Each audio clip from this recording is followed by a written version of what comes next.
Nanganganib mawalan ng trabaho ang tinatayang 80,000 Pilipinong seafarers kapag hindi naiayos ang maritime regulatory system ng bansa. Ayon kay Senate President Franklin Drilon, dapat maripaso ang panuntunan sa pagsasanay sa mga seaman na maglalayag sa mga sasakyang pandagat ng iba't ibang bansa. Nauna nang sinabi ng European Union na ipinagbabawal na ang pagkuha sa ating mga manlalayag dahil sa hindi umano pagsunod ng Pilipinas sa international standards training sa mga seafarer. Isinusulong ni Drilon ang panukalang atasan ng Maritime Industry Authority o Marina para tiyaking sumusunod ang mga Pilipinong seafarers sa pandaigdigan na batayan. Kaugnay naman sa pagsasayos ng maritime regulatory system ng bansa, makakausap natin si Senate President Franklin Drilon. Senator Drilon, magandang tanghali. Si PR Kang Helpo ito. Pia, magandang tanghali po. Magandang tanghali. Senator, ano ho ba sa inyong palagay yung dapat natin baguhin doon sa maritime regulatory system? Unang-una, ang reklamo po ng European Union medyo puwapangit at sumasama ang training standards natin. At alam mo Pia, nilagdaan natin yung International Convention on Standards of Training, Certification and Watchkeeping for Seafarers. Ito yung tinatawag ng nating STCW Convention. At dito po, nakalagay ang mga reglamento na dapat nating sundin para po yung ating mga tripulante, mga opisyal sa mga seafarers, maayos ang training at habang nasa laot, magkaroon tayo ng kumpiyansa at ang mga ship owners na talagang competent ang ating mga seafarers. Ngayon, over the years, napapansin ng European Union na hindi nagde-deteriorate ang ating training system. Kaya po mayroong lalabas ng report ang European Maritime Safety Agency o EMSA.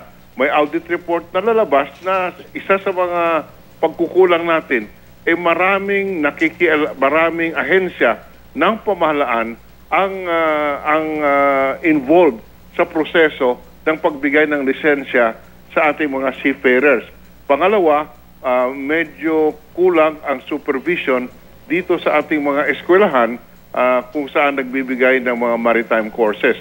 Kaya po may audit report sila, ito ang isa sa mga nirereklamo nila. Kaya atin pong ipinasa kahapon on second reading yung isang batas na siyang nag-designate ng Marina na single maritime agency na siyang lahat ang maging responsable sa training, sa certification, sa medical examination ng ating mga tripulante para po magiging maayos ang ating training.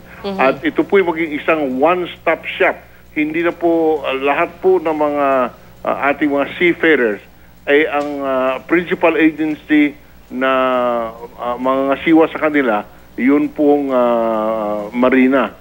Of course, patuloy pa rin yung mga, halimbawa, yung mga medical examination, doon pa rin sa mga hospital, pero mas mahigpit na ngayon ang supervision ng Marina, yung mga training institute, yung mga eskwelahan na nag-o-offer ng mga maritime courses, ihigpitan ang kanilang training ang mga curriculum nila. Senator, clarify ko lang po yung mga training institute. So, under the new bill, sila ay nasa ilalim na nung Marina or yung Single Maritime Agency instead of sa CHED. Tama po ba? Hindi. They will still be under the CHED or TESDA, pero yung kanilang curriculum, yung kung ano po ang mga kurso, kung ano po ang mga subjects na i-offer doon ay dadaan po sa Marina bilang pinuno ng isang technical committee na siyang magre-review ng mga ino-offer na mga courses.